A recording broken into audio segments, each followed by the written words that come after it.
السلام عليكم، فيديو جديد في قناة عنبر 7 وعودة بعد اجازة وفترة غياب. كان من بعد نهائي الشامبيونز ليج كده قلنا ناخد اجازة، مفيش مواضيع، خلاص الاندية خدت اجازة استعداد لليورو والكلام ده كله، فقلنا ناخد اجازتنا عشان نرجع لكم فريش ونرجع لكم نغطي كل المواضيع المهمة. والحقيقة كان عندنا حق ان اليورو ابتدى يعني كانت متوقعة كلها، كل الاقوياء تأهلوا، مفيش حاجة حصلت غير تقريبا ان كرواتيا يعني ما تأهلتش، ودي مش حاجه جامده قوي برضو. وما كانش في كلام كتير، يعني من الاخر افتح الفيديو بتاعي مش تحس ان في كلام جديد يتقال.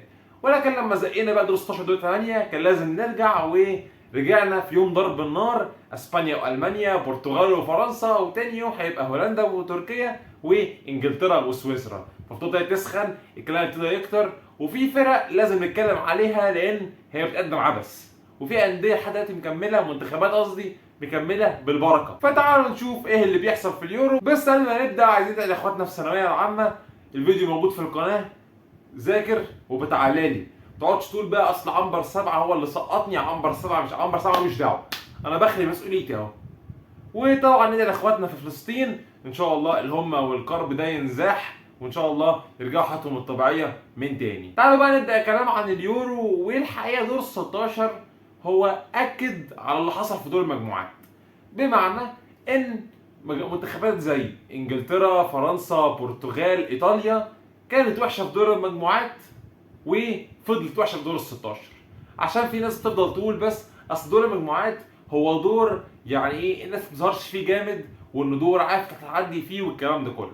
واحب اقول لك لا، انت لو عندك بوادر كويسه او عندك حاجه كويسه هتظهر على طول، او مش لازم تظهر على طول بس على الاقل هيبقى شكلك 7 من 10، على الاقل 6 من 10.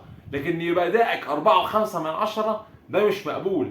ولو انت عندك مشكله فهي لازم تتحل، وانا هقول لك على الحلول وهقول لك ايه اللي حصل طبعا بعد كده. عندك مثلا منتخبات زي اسبانيا والمانيا، وروك روح الشباب، وروك القوه، وروك يعني ايه مشروع، وروك يعني ايه اداء حلو واداء فعلا منتخب كبير وقوي. ممكن تكون المانيا شويه عشان هي المستضيف، ولكن اسبانيا على العكس عندها ديلافوينتي، مدرب محدش فينا عارفه قوي، لكن هو مدرب انا لسه هتكلم عليه بعد كده. ولكن اسبانيا ورتك ان ايه ده، طب ما في منتخبات بتلعب كوره كويسه اهو، اما العاهات اللي عندهم يعني كنوز الدنيا دول مش عارفين يلعبوا كوره ليه.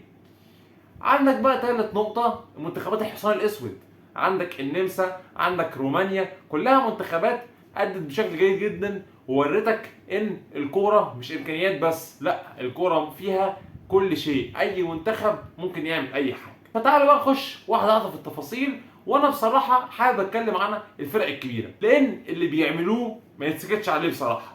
لأن التعديات اللي هو يلا نعدي مرة بضربة جزاء، يلا نعدي مره مش عارف بجون مش عارفش جون ديفليكشن، والبطوله ما شاء الله لحد دلوقتي بتاع 8 9 اهداف عكسيه. فلازم بقى نخش على منتخب ونشوف ايه مشاكله. فانا هبتدي بمنتخب انجلترا، لان منتخب انجلترا هو الاوضح فيهم شويه. ايه المشاكل وايه العيوب؟ الموضوع فيه سهل وواضح. ازاي؟ عندك منتخب انجلترا بقياده ساوث جيت، تقريبا قريت خبر قبل ما اصور ان هو تقريبا وصل للماتش رقم 100 حاجه كده، او هيوصل للماتش رقم 100 مع المنتخب. والحقيقه الراجل من ساعه لما جه ومن ساعه لما نهى، لا انت عارف هو بيلعب بخطه ايه، لا انت عارف تكتيكه ايه، لا انت عارف فكره ايه، ولا هو ساهم بلعيبه طلعها، ولا هو اي حاجه. عنده دوري انجليزي اقوى دوري في العالم بيصدر له كل اللي هو عايزه، كل اللي هو عايزه. عايز باك رايت هديك 5، عايز مدافعين عندك مشكله فيهم بس اللي عندك هيسدوا الغرض، عندك مشكله في نص الملعب هيجيب لك واحد بيترشح على البالون دور، عندك مشكله في الهجوم هجيب لك احسن مهاجم في الدوري الالماني، وهجيب لك احسن طرفين في الدوري الانجليزي. عايز تاني؟ فمنتخب انجلترا فيه كميه رفاهيه ولكن المدرب لا يستحقها. تعالوا نخش في التفاصيل واحده واحده. اول حاجه لوك شو، 4 ماتشات وانت ما عندكش باك شمال، وانت واخد مكان لوك شو على ناس تانية اساسيه وما بتلعبش بيه. طيب هل انت شايف لوك شو مش جاهز؟ طب ما كان عندك الفي داوتي جاهز بتاع لوتون، ما اخدتوش ليه؟ ولا انت عاجبك تريبير باك ليفت؟ ادي اول نقطه، نقطه لوك شو. طيب تاني نقطه، ارنولد في نص الملعب، 3 ماتشات في المجموعات مضيع وقتك في انك عمال تجرب ارنولد في نص الملعب. ليه؟ عايز تلعب بارنولد ووكر طلع ووكر بره. هقول لك ايه نقطه ووكر. ووكر من احسن باكات رايت في العالم، ولكن ووكر بيديك النزعه الدفاعيه اكتر من الهجوميه. طيب هل انا في ماتش زي سلوفاكيا محتاج ووكر؟ محتاج دفاع ووكر؟ بصراحه لا. طيب ما تعمل حاجه بين ووكر وارنولد وتريبير في الماتشات اللي هي النص نص دي. لعب الهجوميين، انت عايز نزعه هجوميه، انت ما عندكش كريتيفيتي في الملعب خالص. وهقول لك ده بسبب ايه. اول حاجه بسبب ان انت حاطط ارنولد في نص الملعب، هو متحرس، هو مش عارف يعمل حاجه. جنبه ديكلان رايس مش هجومي بس عامل دور دفاعي 10/10. مثبت لي ووكر وتريبير. بلينجهام متحرس عشان ما بيلعبش نفس مركزه اللي في ريال مدريد او في دورتموند. تاني حاجه فودن وينج شمال. ايه فودن وينج شمال دي؟ فودن قوته شفناها قدام ريال مدريد هي الحته اللي في النص اللي تحت المهاجم، الشادو سترايكر، الحته اللي ايه على خط 18 يخطف شوت ار 2، يخطف مش عارف ايه، يخش يتسلسل في العمق، الكلام ده كله. لكن انت راميه جناح شمال، جناح شمال صريح ليه؟ هاري كين عايز يسقط، عايز يلعب بالكوره، عايز يلعب هو الناس، فالعمق فاضي. عندك الوينج اليمين ساكا عايز يخش ومقفول عليه عشان ووكر ورا، وبلينجهام ما بيضمش عليه، وارنولد ما بيضمش عليه، ساكا لوحده واللي قدامك بتكتله. طيب اول حاجه 4 ماتشات وانت مش مقتنع ان ارنولد في حاجه غلط؟ طيب 4 ماتشات ومش مقتنع ان بلينجهام ده مركزه غلط؟ 4 ماتشات ومش مقتنع ان فودن ده مركزه غلط؟ 4 ماتشات مش مقتنع ان بالمر لازم ياخد فرصه؟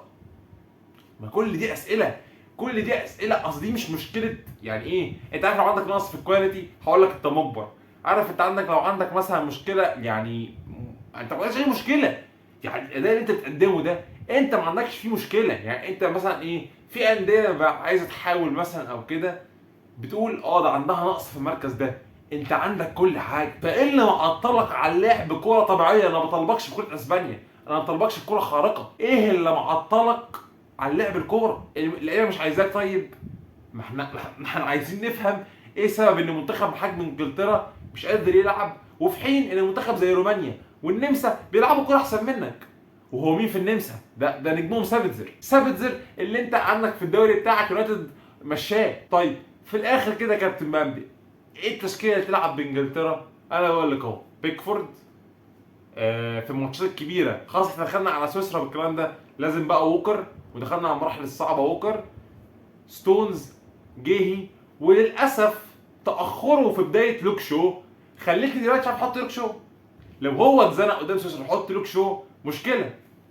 ما كان لازم تجربهم عشان تستاهل اللي في دور المجموعات. ما هي دي الفكره، غلطه بتضربك في غلطه وانت عندك لبن العصفور مش محتاج تغلط اصلا. فانا هكمل بتريبير مع اني مش مقتنع، عايز لوك شو في نص الملعب، ماينو، رايس، بلينجهام. بس بلينجهام اديله ادوار بقى يزق قدام، مش لازم استنى النتيجه تبقى متاخره عشان احطه جنب هاري كين وفي الاخر يروح عامل لي دبل كيك. تاني حاجه قدام لازم بالمر مكان ساكا، هاري كين وفودن ممكن اقول ان هي امر واقع وحطه وخلاص. عايز تجرب ايزي جرب، عايز لكن غير 4 ماتشات بنفس التشكيله. يعني انت كده مش شايف حاجه غلط. ما هو مع ان انت 4 ماتشات بنفس التشكيله يبقى انت كده مش شايف ان في حاجه غلط. نخش بعد كده على الداهيه الثانيه، منتخب فرنسا.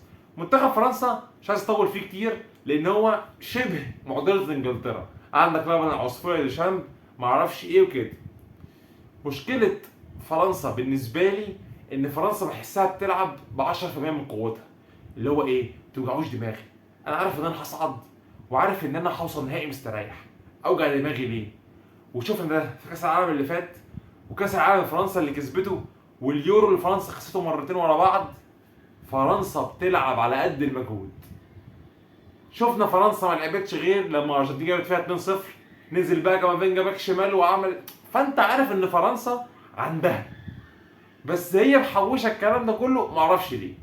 وده كان الكلام على فرنسا. نخش بقى على البرتغال، والبرتغال الحقيقه فيها بعض المشاكل شويه برضو. انا عاجبني في روبرتو مارتينيز حاجه، انه بيحاول يلغي اخطاء بلجيكا او بيحاول يعوض الناس على اللي عمله في بلجيكا مع البرتغال.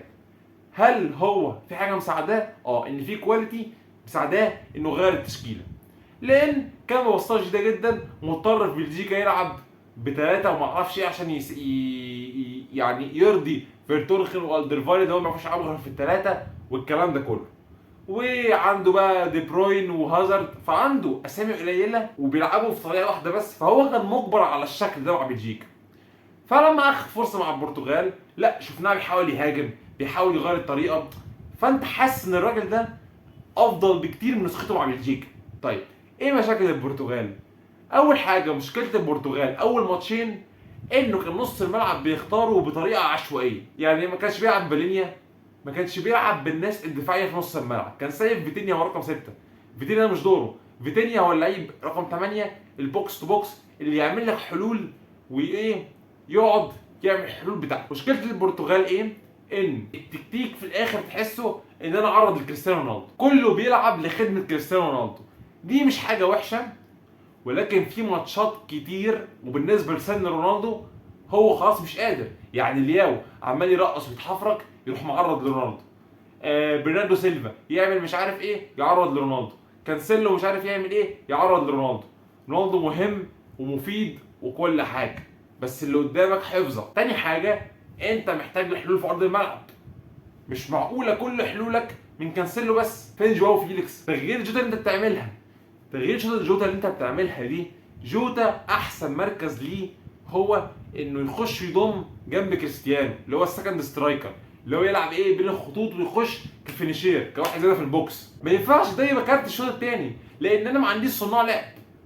وهي دي مشكله البرتغال، انه بيروح ساحب لك فيتينيا بين الشوطين او فيتينيا الشوط الثاني. مين هيصنع لك لعب؟ انت حاطط اللود كله على برناردو سيلفا وكانسيلو، اخرهم يعملوا ايه؟ ما اخرهم يعملوا عرضيات، وانت بتلاقي منتخبات متكتله في الدفاع بطريقه غير طبيعيه. طريقه ادارتك لبرونو ان هو يرجع لنص الملعب بزياده قوي كده، دي بتتعمل في مانشستر عشان مانشستر عنده عاهات، لكن انت يبقى عندك بالينيا وفيتينيا، ادي بقى برونو حريه قدام عشان يخلق لك مع برناردو سيلفا مشاكل اكتر. تاني حاجه معلش مع احترامي ليه احسن لاعب في البطوله بيبي سنه كبر، بيبي ما بقاش قادر يعمل لك الادوار اللي انت منتظر انه يعملها. لازم تعمل روتيشن لبيبي ورونالدو.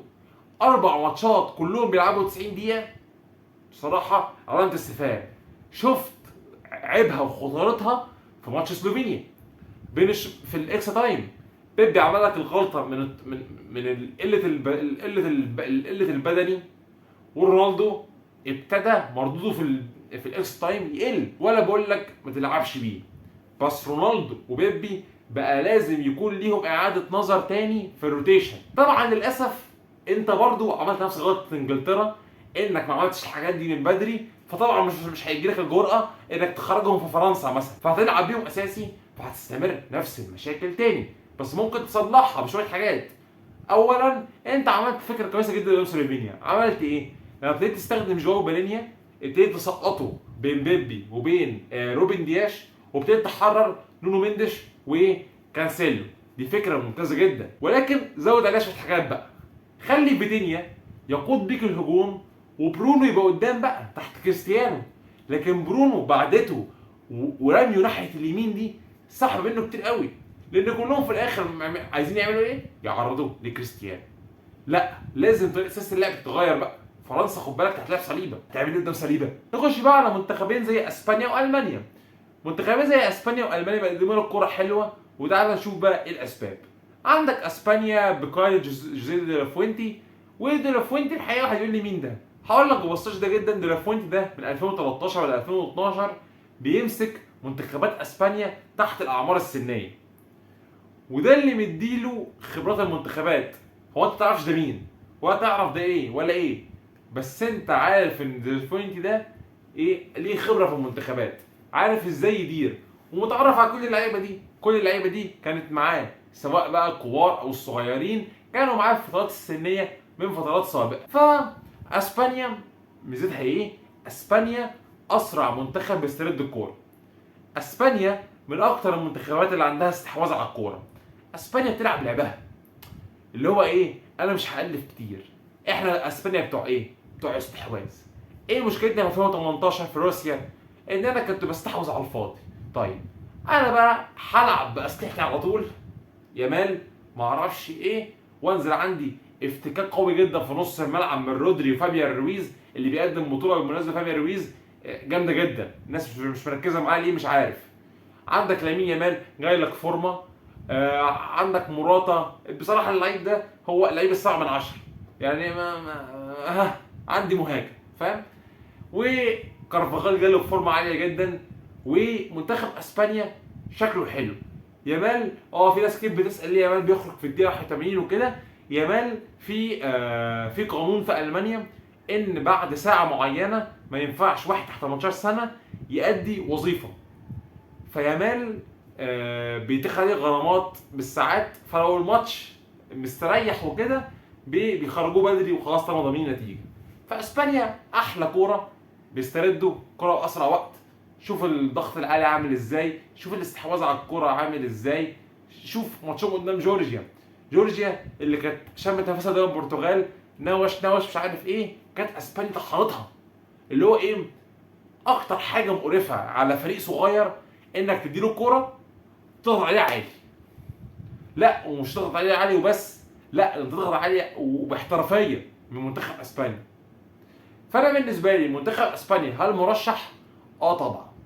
ولكن منتخب اسبانيا حط في بالك ان انت لما تلاعب، عايزين بقى نشوف لما تلاعب سكواد تقيل. انت لعبت ايطاليا ما كانتش احسن حاجه بصراحه. هو ايطاليا الموسم ده دوناروما بس. اسبانيا لعبت كرواتيا مش قد كده. اخر مره شفناها كانت في كاس العالم الاداريه، طبعا ده مش مقياس يعني، طبعا بهزر، ولكن كرواتيا مش قد كده برضه. فاسبانيا بصراحه محتاجين نشوفها بصراحه في ماتش قوي بقى وجه المانيا. فتعالوا نطير على المانيا. والحقيقه المانيا فيها ميزه، لعبها واضح زي اسبانيا. اللي هو ايه، انا يا سيدي عندي توني كروس وعندي جوندوجان وعندي كاي هافرتز وعندي جمال موسيالا. العب على ايه؟ العب على العمق وبساطه 1 2 3 4 واخلص في الجول على طول. وهي دي ميزه المانيا، ان ناجلزمان عارف انا قوتي فين وبيلعب على قوته، مفيش تاليف.